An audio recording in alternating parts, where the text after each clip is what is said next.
ಕೇಂದ್ರ ಸರ್ಕಾರ ತನ್ನ ಬಹುನಿರೀಕ್ಷಿತ ಬಜೆಟನ್ನು ಮಂಡಿಸಲಿದೆ. ಈ ಭವಿಷ್ಯದ ಬಜೆಟಲ್ಲಿ ಜನರ ಬಗ್ಗೆ ಅವರ ಏನೇನು ಬಂಪರ್ ಬಹುಮಾನ ಕೊಡ್ತಾ ನೋಡಬೇಕು.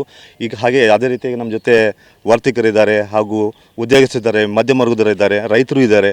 ಅವರನ್ನೇ ಕೇಳೋಣ, ಬಜೆಟ್ ಮೇಲೆ ಅವರ ನಿರೀಕ್ಷೆಗಳೇನಂತ ಅವರನ್ನೇ ಕೇಳೋಣ. ಸರ್, ನಾಳೆ ಕೇಂದ್ರ ಬಜೆಟನ್ನು ಮಂಡಿಸಲಿದೆ. ಆ ಬಜೆಟ್ಗೆ ತಕ್ಕ ತಮ್ಮ ನಿರೀಕ್ಷೆಗಳೇನು? ನಮ್ಮ ನಿರೀಕ್ಷೆ ಏನು ಅಂದರೆ, ಪ್ರಧಾನಮಂತ್ರಿಗಳ ವಿನಂತಿ ಒಂದೇ, ತಮ್ಮ ಪಕ್ಷದ ದಿವಂಗತ ಈ ದೇಶದ ಒಬ್ಬ ಮಂತ್ರಿ ಅಂತ, ಕೇಂದ್ರ ಮಂತ್ರಿ ಅಂತ ದಿವಂಗತ ಅನಂತಕುಮಾರ್ ಅವರು ಧಾರವಾಡಕ್ಕೆ ಏಮ್ಸ್ ತರಬೇಕಂತಕ್ಕಂಥ ಯೋಜನೆ ಬಹುಬಾಲ ಕನಸಾಗಿತ್ತು. ಅವರು ಇನ್ನೇನು ಸ್ವಲ್ಪ ಅವರ ಅವಧಿಯಲ್ಲಿ ತರಬೇಕಂತಕ್ಕಂಥ ಭಾಳ ಶತಪ್ರಯತ್ನ ಮಾಡುವ ಅವಧಿಯಲ್ಲಿ ತೀರಿಕೊಂಡು ಹೋದರು. ಆ ಒಂದು ಏಮ್ಸನ್ನು ಧಾರವಾಡಕ್ಕೆ ತರಬೇಕು. ಅದ್ರ ಜೊತೆ ಬೆಳಗಾವಿ ಮತ್ತು ಧಾರವಾಡದಲ್ಲಿ ರೈಲು ಮಾರ್ಗ ತಟಸ್ಥಾಗಿದೆ, ಅದನ್ನು ಸಂಪೂರ್ಣಗೊಳಿಸಬೇಕು. ಅದರಂತೆ ಇವತ್ತು ಉದ್ಯೋಗದ ವಿಷಯ ಬಂದಾಗ ನಿರುದ್ಯೋಗ ಸಮಸ್ಯೆ ಭಾಳ ತಾಂಡವಾಡ್ತಾ ಇದೆ. ಇದರ ಅಂಗವಾಗಿ ದೇಶದ ಬೇರೆ ಬೇರೆ ರಾಜ್ಯಗಳಲ್ಲಿ ಭಾಳ ಅಭೂತವಾದ ಹೋರಾಟ ನಡೀತಾ ಇದೆ. ಕರ್ನಾಟಕದಲ್ಲೂ ಸಹ ಧಾರವಾಡದಲ್ಲಿ ಒಂದು ಸಣ್ಣ ಜುಳುಕಂದರೆ ತಪ್ಪಾಗಲಿಕ್ಕಿಲ್ಲ.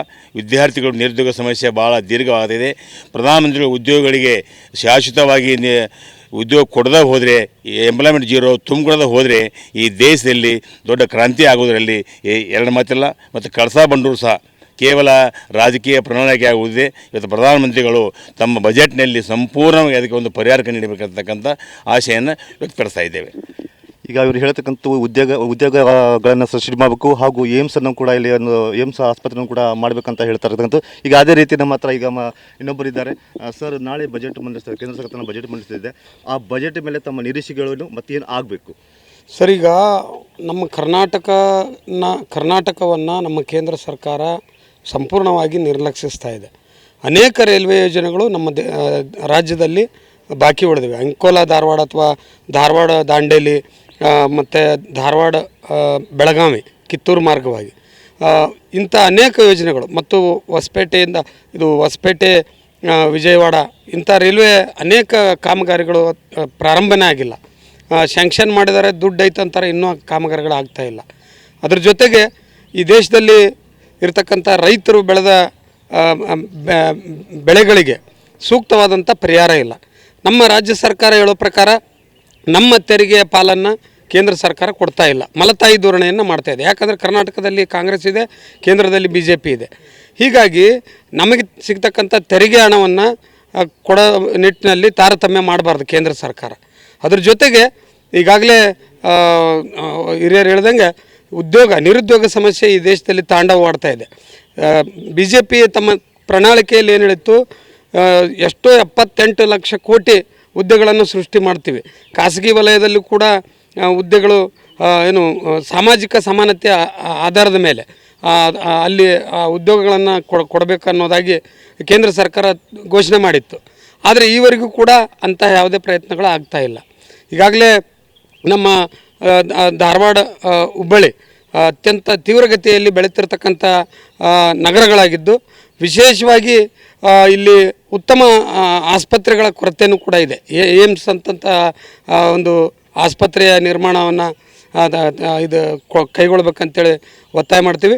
ಮುಖ್ಯವಾಗಿ ಈ ಬಡ ಮಕ್ಕಳಿಗೆ ಏನು ವಿದೇಶಕ್ಕೆ ಉನ್ನತ ವ್ಯಾಸಂಗಕ್ಕೆ ಹೋಗ್ತಾರಲ್ಲ, ಅವರಿಗೆ ಅತ್ಯಂತ ಹೆಚ್ಚಿನ ಸಹಾಯವನ್ನು ಕೇಂದ್ರ ಸರ್ಕಾರ ಬಜೆಟ್ನಲ್ಲಿ ಮಂಡನೆ ಮಾಡಬೇಕಂತೇಳಿ ವಿನಂತಿ ಮಾಡ್ಕೋತೀವಿ.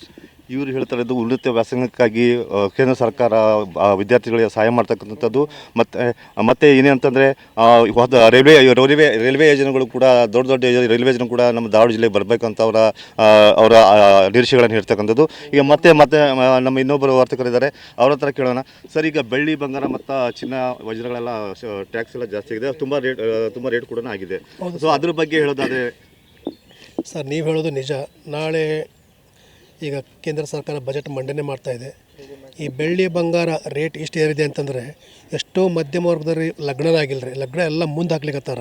ಯಾಕಂದ್ರೆ ಬಂಗಾರ ಬೆಳ್ಳಿ ಪರ್ಚೇಸ್ ಮಾಡೋರು, ಖರೀದಿ ಮಾಡೋರು ಅಂತಂದ್ರೆ ಮಧ್ಯಮ ವರ್ಗರು ಅಷ್ಟೇ. ಭಾಳ ಶ್ರೀಮಂತರು ಪರ್ಚೇಸ್ ಮಾಡಿದ್ರು, ಅತಿ ಬಡವರು ಅನ್ಕರ್ ಭಾಳ ಕಡಿಮೆ ಮಾಡ್ತಾರೆ. ಬಟ್ ಈ ಥರ ಇದ್ದಾಗ ಎಷ್ಟು ಕಾರ್ಯಕ್ರಮಗಳು ಲಗ್ನಗಳು ಎಲ್ಲ ಸ್ಥಗಿತವಾಗಿ ಮುಂದೆ ಹಾಕಿಬಿಟ್ಟಿದ್ದಾರೆ.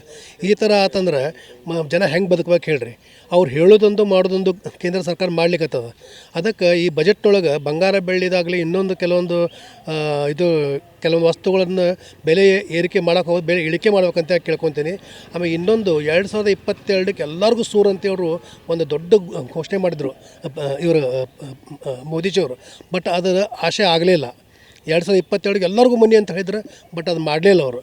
ಅದನ್ನು ಕಂಪಲ್ಸರಿ ಮಾಡಬೇಕಂತ ನಾನು ಕೇಳ್ಕೊತೀನಿ.